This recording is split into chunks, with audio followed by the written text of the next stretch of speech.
We were not orcas then, but something else. We were much smaller and had webbed fins and stubby tails, though we still had teeth, and we ate fish as much as we do now. Our history begins with a highly intelligent baby named Kite.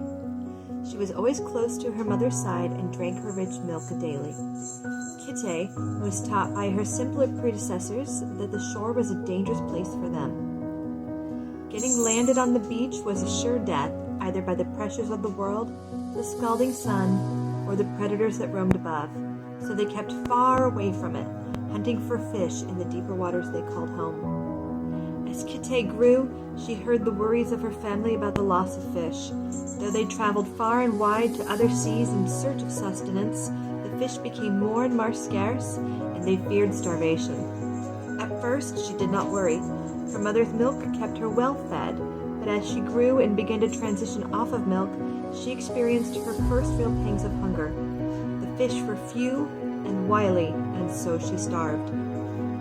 One day her family waited at the river mouth to ambush spawning fish heading upstream, and they saw that many large, juicy fish went up the river and never returned. They must be going somewhere else, they reasoned, and they began to dream of such a place where the fish would gather so thickly that all one would have to do is swim forward with an open mouth and so be satisfied.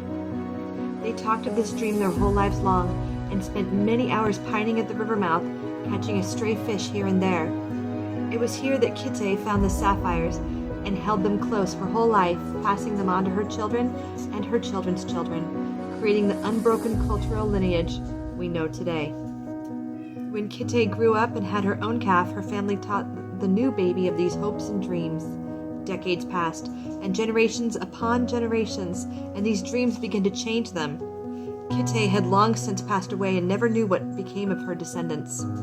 They dropped the sapphires into the river mouth and slowly ventured ashore and transformed. They were about the size of a dolphin now, but had 4 legs to walk on and paws as well, though they kept their stubby tails.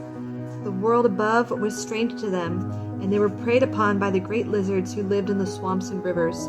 But there were fish, many, many fish. And so they were filled in hopes and dreams and stomachs. They called themselves Pakis. This is a reading from the Mermaid's Plight. Link in bio.